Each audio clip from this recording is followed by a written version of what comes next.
On a bye week? No, we try to do the same thing every day. I mean, seriously. Yeah. I mean, the kids come out and work hard. It does give you a chance to maybe catch up on some, fundamental things and things that we need to improve on from previous weeks. But guys have worked hard. How did you like Isako at fullback? True, I like that. I liked him there. Maybe we might put him there a couple more times.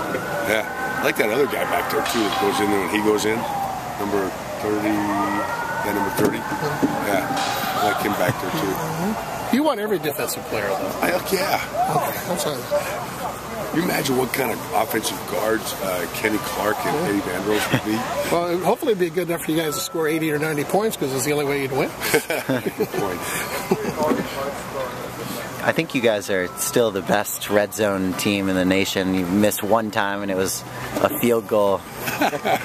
Does it help to have Brett? Is he kind of the key for that just because of what he can do with his legs if a play were to break down too in the red zone?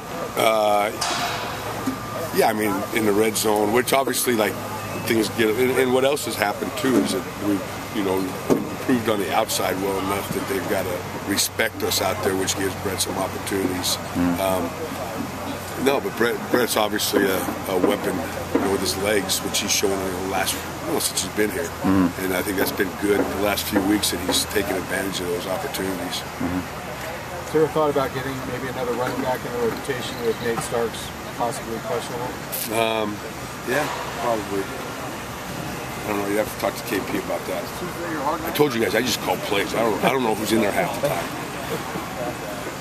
You have a roster in front of you? Yeah, I don't even know. The only time I notice if somebody's in there if they screw up. That's the only time I notice. What's he doing in there? What have you thought of what the running backs have looked like under KP with? Well, I think they've done. I tell you where they've really, to me, where it's been a little bit of a process, but I've really seen it start to. The work that they put in is start to really show up the last few weeks is in their protection, their pass protection, which from the first couple games to now has been, so much improved. And that's just a matter of a little bit of technique and toughness, and obviously KP instills that in all those guys back there, and running with their pad level and collision balance, all that stuff that running back coaches talk about. But I know Paul's got a few yards. He's rushed for a few, and JJ's gone there and done a good job, and Nate. So it's been a good group. I think that's made a big difference in getting those sack numbers down, having running backs who you can rely on to pass by. Yeah, no doubt, because it's a hard duty for offensive line, especially like they start pressuring you with that sixth guy. That running back becomes very important. I think more receivers probably got the ball than they did all season.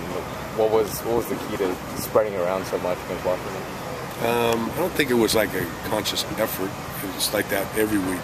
It's just sort of how the game plan falls. I think Brett has done a nice job the last couple of weeks of moving through his progressions a little bit better and which conversely protection gets a little better, so he can hang in there and go to his second, third progression, and so everything kind of feeds off each other and helps each other. What do you think of the offensive line with Alex at left guard? They did good. Yeah. They did a good job. Solid. I thought as a group that might have been one of their best games they've had this year. How do guys like Kenny Walker and Mossy Johnson speed, quickness affect? Since we're talking play calling, how do they affect your play calling? What's the old Bill Belichick, right? Don't think plays, think players. Yeah. This is Kenny Walker's first year to really get some playing time, so obviously he's a work in progress. And Mossy's first year, so obviously experience. They start to feel more comfortable in what we're doing, and they start showing up a little bit more. What do you see from Kenny Walker maybe through the last few weeks of practices that convince you confidence? This is game I think his confidence is starting to get the game a little bit. He's always had that speed factor, right? I think, but it takes other tangibles besides speed to be a good receiver. And I think that he's gaining confidence in his abilities and learning the offense and how it fits into it. And, running routes and then he's worked hard on his the confidence in his catching ability. Jim was saying there's kind of a generally new toughness with the running backs under KP. Have you noticed that, and how specifically have you seen them be maybe more tough? We just talked about it, right? With the pass protection. If you're not tough, you can't be a pass protector. Yeah. I mean, there's no place to hide, right? I mean, it's you and that guy, and if you're not tough, you're not gonna have successes, and then everybody's gonna know it. So I think that's, you've seen that kind of show its face here the last few weeks with our running backs, and then the ability for our guys to get the tough yards. How did things change with having Thomas back in the lineup? It's nice having both him and Mossy. When they can. It's hard for our receivers to play a whole game, right? So that gives those guys a chance to, get their, 40 plays in a game. Hi, guys.